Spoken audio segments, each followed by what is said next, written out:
I became interested in cystic fibrosis for personal reasons. Some very good family friends had a child born with CF, and the technology we were working on at the time was one that we thought might be applicable to CF. Cystic fibrosis is a genetic illness, and it involves multiple organ systems. So these kids have these horrible mucus collections in their lungs. They become infected with bacteria, and that's usually what causes them to die eventually.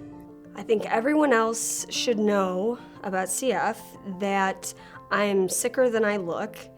Biggest things with cystic fibrosis that is easily misunderstood is how physically taxing normal activities can be. I don't do stairs anymore unless I absolutely have to. Sometimes I'm so sick that just bending over to pick something up makes me winded when I stand back up straight.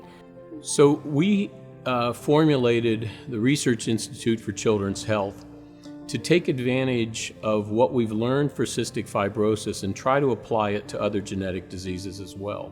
My daughter Anjali, she's 15 years old. She has a condition that's called glycogen storage disease. Unfortunately for Anjali, she cannot break down the glycogen to glucose, so she runs a risk for having low blood sugar. Like not feeling right, feeling dizzy, feeling jittery, not able to focus or concentrate. She can progress into having a seizure and becoming unconscious. Even some kids even die because if it's not treated promptly. So we know exactly what mutation is affecting this particular young lady, Anjali. And so we're now in the process of making that mutation in some cells so we can study them in the lab, put them through the pipeline of seeing if there are any drugs that will fix the problem in her cells, so that hopefully then she'll be able to have a therapy that will directly fix the problem and not just treat the symptoms of her disease. What my daughter has is called like an orphan disease, where there are not many kids with those conditions, but it does have a lot of suffering. Anjali has a defect in the gene that's not programmed right for her to produce a glucose. So this gene therapy is going to either fix the gene or alter it in a different way so that at least the body is able to manage in a different way. Now we have medications to help me digest food better, help my lungs recover from all the infections that I always have in them.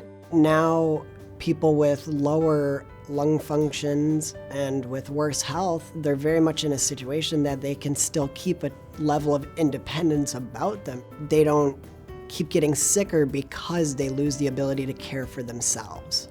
The parts that are missing for us right now are really hands to do the work and dollars to pay for the work.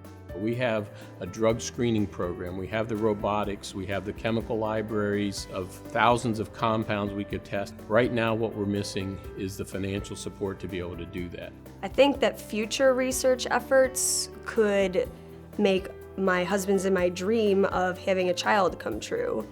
Research is the only thing that provides me any quality of life or any hope of a normal life expectancy. There is hope. There will be a cure soon. Just do what you can do every single day to keep your kids alive and, go to school and do what they can do. One day there'll be a cure.